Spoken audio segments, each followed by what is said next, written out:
Hoy nos adentramos en uno de los momentos más trágicos de la historia antigua, la caída de Jerusalén. Y lo haremos a través de los ojos de un hombre atrapado entre dos mundos. Dios, que va de una nación a otra entregando imperios, ahora reposa sobre Italia. Menuda forma de resumirlo todo, ¿verdad? Con esta frase, Flavio Josefo, nuestro cronista de hoy, nos deja clarísima su visión de la catastrófica caída de Jerusalén en el año 70. Para él, el favor divino simplemente había cambiado de bando. Pero claro, para poder entender su crónica, primero tenemos que entender quién era este hombre. Y no era un cualquiera, desde luego. Hablamos de Yosef ben Matityahu, nacido en lo más alto de la sociedad de Judea. A ver, pongámonos en situación. Josefo tenía sangre real, de los asmoneos, y pertenecía a la más alta aristocracia sacerdotal. Y por si fuera poco, era un prodigio. Con solo 14 años, los mismísimos sumos sacerdotes le consultaban sobre la ley. Estaba, sin duda, destinado a ser una figura central de su tiempo. Y su vida da un giro en el 64 después de Cristo, cuando viaja a Roma. Imaginen la escena, un joven de la élite de Judea llegando al corazón del imperio. Gracias a la ayuda de la emperatriz Popea Sabina, no solo cumplió su misión, sino que quedó absolutamente abrumado por el poder y la sofisticación de Roma. Esa imagen se le quedaría grabada a fuego. Pero toda esa fascinación por Roma se pone a prueba muy pronto. En el año 66 estalla la gran revuelta judía y de repente este erudito, este intelectual, se ve empujado a un papel que no esperaba, el de comandante militar. Y aquí la historia se convierte casi en un thriller. Pasa de liderar la rebelión en Galilea a ser derrotado y capturado. Sobrevive de milagro a un pacto de suicidio colectivo y en un acto de astucia o quizás de inspiración divina, le suelta una profecía al general romano Vespasiano, que sería emperador. 2 años después, la profecía se cumple y Josefo es liberado. Un auténtico giro de guión. Y aquí es donde su transformación se hace definitiva. Adopta el nombre de Flavio en honor a la familia de Vespasiano, la dinastía Flavia. Con ese gesto, deja de ser Yosef ben Matityahu, el comandante judío, para convertirse en Flavio Josefo, un cliente del Imperio Romano. Un cambio de lealtades que le dará un asiento en primera fila para ver el fin de su propio mundo. Y así, de repente, se encuentra en una posición terrible. Ahora forma parte del séquito romano, y desde el campamento enemigo se ve obligado a ser testigo día a día del asedio y la destrucción de su propia ciudad, Jerusalén.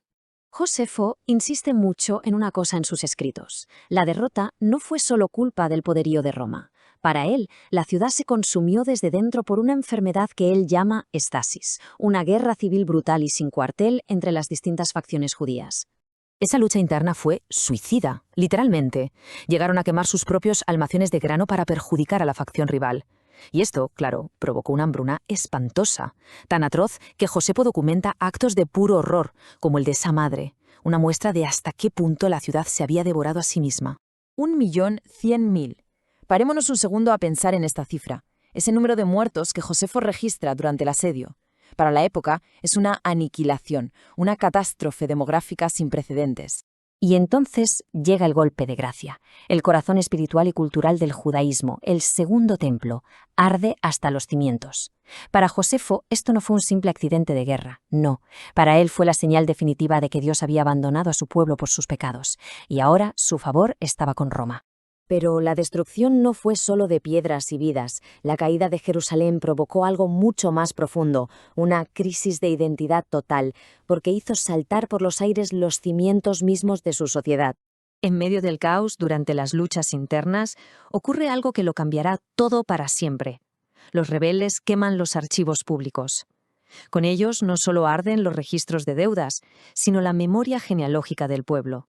Y aquí está la clave de todo. ¿Por qué era esto tan grave? Pues porque la autoridad de los sacerdotes del templo no se basaba en el carisma o en la elección, sino en la sangre, en un linaje puro que se podía rastrear documentalmente. Al quemarse esos archivos, la capacidad de demostrar quién era sacerdote legítimo se perdió, para siempre. El pilar que había sostenido la religión durante siglos, de repente, se hizo humo. Y todo esto nos lleva, claro, a la gran pregunta sobre el propio Josefo. Sus acciones, su supervivencia y sus escritos bajo el patrocinio rumano le han dejado un legado, bastante complicado. Su figura es una auténtica contradicción. Para muchos de sus compatriotas fue un traidor sin más. Para los romanos que le pagaban, un propagandista muy útil. Y para los historiadores de hoy, pues es una fuente de valor incalculable, aunque seamos conscientes de que su relato está, lógicamente, sesgado. Él siempre defendió que su intención era buena, culpar a unos pocos radicales para salvar a la mayoría del pueblo judío de la ira de Roma. Pero claro, sus críticos lo ven de otra manera. Para ellos, toda su obra no es más que un elaborado intento de lavar su propia imagen y justificar unas decisiones como mínimo muy cuestionables. Y así, casi 2000 años después, la pregunta sigue ahí, flotando en el aire. ¿Fue Josefo un traidor que racionalizó la destrucción de su gente? ¿O fue el testigo, quizás el único posible, que consiguió rescatar su memoria del olvido absoluto? Un dilema que nos recuerda que la historia muy a menudo la terminan escribiendo los supervivientes.